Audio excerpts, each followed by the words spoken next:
Kalelkar committee అనేటటువంటిది 1953లో వేసిండ్రు అధ్యక్ష. వేసిన తర్వాత రిపోర్ట్ వచ్చింది 1955లో, 2 సంవత్సరాల తర్వాత కాలేల్కర్ గారు బాగా కష్టపడి రిపోర్ట్ ఇచ్చిండ్రు. అందులో 2399 బీసీ కులాలు ఉన్నాయి, 837 మోస్ట్ బ్యాక్వర్డ్ కమ్యూనిటీస్ ఉన్నాయని చెప్పి వారు డీటెయిల్స్ ఇచ్చిండ్రు అధ్యక్ష.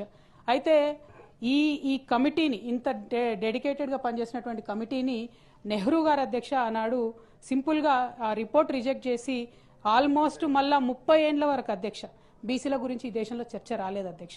ఆ కమిటీ, కాలేల్కర్ కమిటీని పక్కన పడేసిందే కాంగ్రెస్ గవర్నమెంట్ అధ్యక్ష. ఆ తర్వాత రెండో కమిషన్ వచ్చింది అధ్యక్ష, అది జనతా పార్టీ మొరార్జీ దేశాయ్ గారు వచ్చిన తర్వాత వేసినారు అధ్యక్ష, కాంగ్రెస్ వాళ్ళు వేయలేదు. అది బీపీ మండల్ అధ్యక్ష. అయితే బీపీ మండల్ కమిషన్ అధ్యక్ష టాపికే బీసీల రిజర్వేషన్ అధ్యక్ష, టాపికే బీసీల రిజర్వేషన్. అయితే బీపీ మండల్ కమిషన్ వేసిండ్రు అధ్యక్ష. వేసిన తర్వాత ఏం జరిగింది, ఆ రిపోర్ట్ వచ్చింది. ఇందిరాగాంధీ గారు 10 సంవత్సరాలు ఆ రిపోర్టు భద్రంగా బీరువాలో పెట్టిండ్రు, కానీ దాన్ని ఇంప్లిమెంటేషన్ చేయలేదు అధ్యక్ష. ఆ తర్వాత విపి సింగ్ గారు ప్రభుత్వం వచ్చిన తర్వాత విపి సింగ్ గారు 1990లో 1990లో వారు ఇంప్లిమెంట్ చేసిరు తప్పితే అప్పటి వరకు ఎవరు కూడా కాంగ్రెస్ పార్టీ నుంచి ఏం చేయలేదు అధ్యక్ష. 1990లో విపి సింగ్ గారు ఇంప్లిమెంట్ చేస్తే అధ్యక్ష, on the floor of the parliament Rajiv Gandhi గారు నిలబడి గంటన్నరసేపు బీసీలకు వ్యతిరేకంగా ఉపన్యాసం ఇచ్చిండ్రు అధ్యక్ష.